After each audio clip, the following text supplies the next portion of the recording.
Hey everyone, so here is another video on the theme of that long silence. This is the last video of the theme, and we are going to study in this about Shashi Deshpande, her quotes, and theme of that long silence.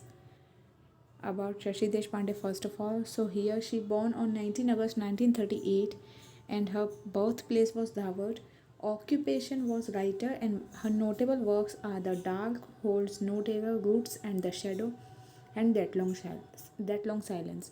Awards she got a Sahitya Akademi Award and the Padma Shri Award.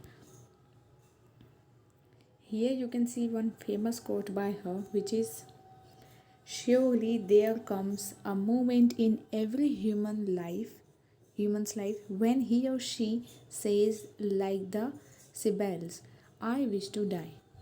तो हर इंसान की ज़िंदगी में एक ऐसा समय ज़रूर आता है जब उसको ये मन करता है that I have to die और आई विश टू डाई, मुझे अब मरना है, मेरी लाइफ अब कुछ नहीं बची है। ऐसा हर इंसान की ज़िंदगी में वक्त आता है, बट उसको उस चीज़ से ओवरकम करके आगे जब वो बढ़ने लगता है ना, तभी उसे बाद में इन फ्यूचर रियलाइज़ होता है कि नहीं, वो एंड नहीं था। अगर उस दिन मर जाते तो शायद आज ही अच्छा समय नहीं मिलता। तो ये ही शशि देशपांडे का बहुत अच्छा फेमस कोट है।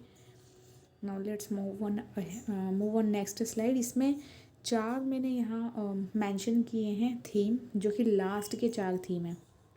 Let's study one by one. First is about theme of female सब ऑर्डिनेशन। तो Jaya is the main character of this novel. Before marriage, Jaya led an ordinary carefree life because of her father's fostering love and care. Jaya ने ना अपनी life, जैसे ऐसा हर लड़की कहती है यूजुअली कि मेरी शादी से पहले मेरी लाइफ बहुत अच्छी थी, तो सिमिलरली उसके फादर ने उसको किस तरह से लव एंड केयर के साथ में बड़ा किया था। केयर फ्री लाइफ थी उसकी बहुत। And only after her marriage she began to realise her state of dependency on every stage in her life as well as other women in the society. उसको ये समझ में आने लगा कि मेरी डिपेंडेंसी हो गई है, किसी के ऊपर मैं डिपेंड हूँ। एक कहते हैं ना, इंडिपेंडेंट वुमेन वही होती है जो खुद का सर्वाइवल खुद कर सके, लेकिन ये डिपेंडेंट थी बिकॉज उसको वर्क करने नहीं दिया जाता था। उसका वर्क कल्चर, मतलब जैसे कहते हैं किसी किसी इन लॉ हाउस में अलाउ नहीं करते हैं कि जो बहू है घर की वो काम पर जाए या ये वो सब, उसी तरह से ये भी डिपेंडेंट है।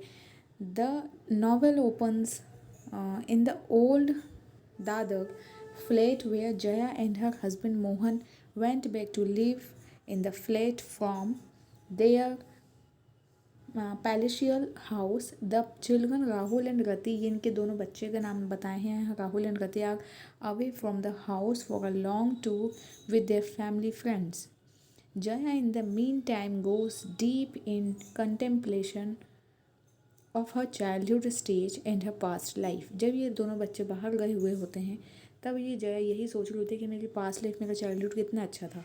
After a long period of married life, it is for the first time Jaya thought of her self and her individuality. शादी के बाद से अभी तक उसने फर्स्ट टाइम अपने खुद के इंडिविजुअल करियर के बारे में सोचा।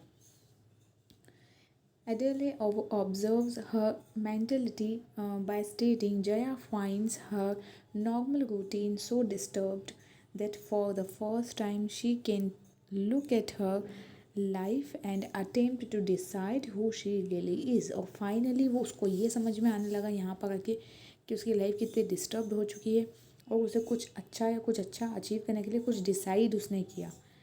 Then next here is written, Jaya's submissive revolt against the constant psychological pressure of male superiority and the social conventions. It is submissive because finally she accepts the traditional principle silence and the surrendering, believing that life has always to be made possible. उसने जितने भी submissive revolt थे ना, वो सारे मतलब वो झेलती गई। ये सारी चीज़ें उसे समझ में आने लगी कि साइकोलॉजिकल प्रेशर वो झेल रही है एक, जो उसे नहीं झेलना चाहिए। बट यही एक फीमेल सबऑर्डिनेशन का थीम इसमें बहुत अच्छे से उजागर हुआ है। Next is internal conflicts. उसके मन में कुछ ना कुछ इंटरनल कन्फ्लिक्ट्स हमेशा चलते हैं, उनके बारे में देखते हैं यहाँ। Both Jaya and Mohan are from different backgrounds. Jaya is a modern woman rolled in tradition. Mohan is rationalist rolled in customs. तो जया जो है ना एक मॉडर्न लड़की थी जो यहाँ आके बिल्कुल घरेलू गाय टाइप की लड़कियाँ जो आप सुनते भी होंगे वैसी उसको कर दिया गया। और मोहन एक रैशनलिस्ट है which is rolled in customs. This difference of background results in their failure as husband and wife. और फाइनली जब बिल्कुल ही अलग अलग बैकग्राउंड होते हैं ना तो कन्फ्लिक्ट्स आते ही हैं हस्बैंड वाइफ रिलेशनशिप में। There was no place for the love in their relationship. The latter parts of the novel bring forward the determined character of Jaya. She overcomes her mental crisis and realizes that nobody is responsible for her disaster. उसे धीरे धीरे realise होता है कि मेरी ये जो disaster हालत हो गई है आज उसका कोई जवाबदार नहीं है बल्कि मैं खुद हूँ। She leaves her blaming attitude and change her awkward to her. She realises that the pursuit of happiness is meaningless. उसे ये समझ में आता है कि ये जो परस्यूट ऑफ हैप्पीनेस है ना ये कोई मीनिंगलेस चीज़ है। मतलब जैसे अगर मैं ये सोच लूँ कि मैं खुश हो जाऊँ या मेरे को किसी भी बात से खुशी मिले तो ये ना मीनिंगलेस बातें हैं सारी। नोबडी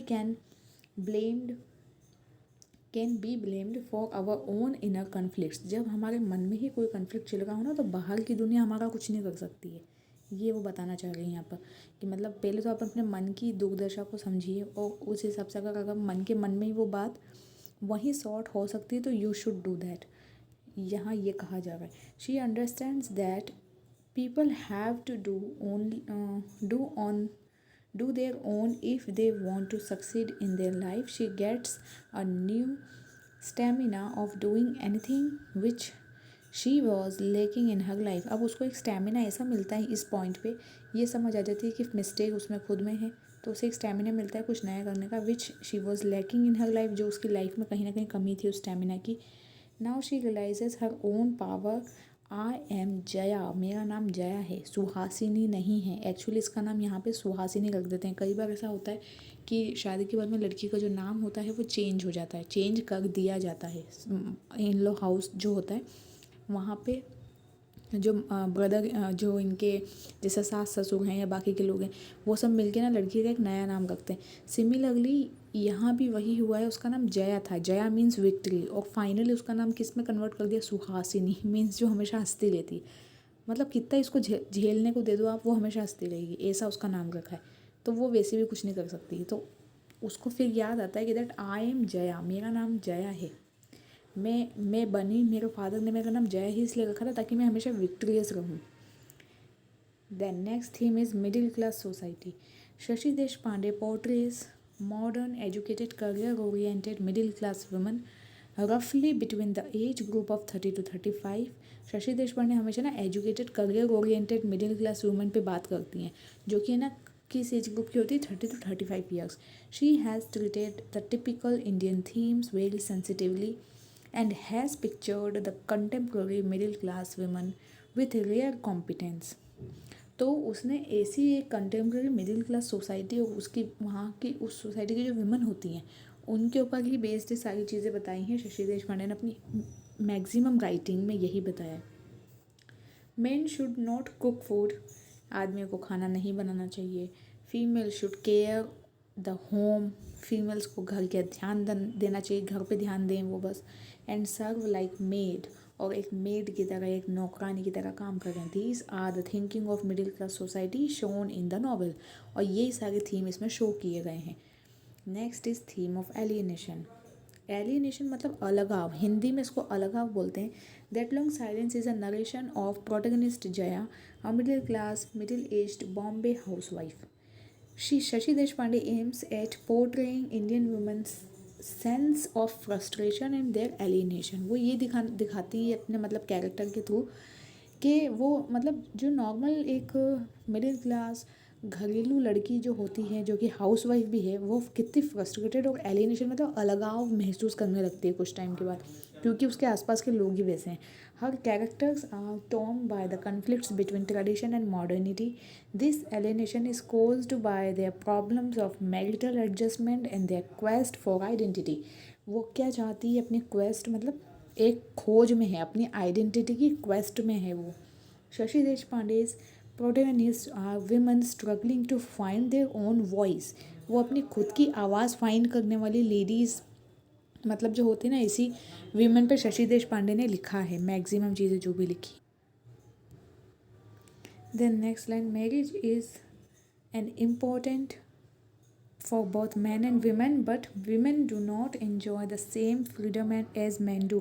जैसा कि आपको पता है कि मैन की जितनी फ्रीडम होती है ना उतनी वीमेन की नहीं होती है हमारे इंडियन सोसाइटी में। It is often used as a weapon in the hands of patriarchy to pressurise women।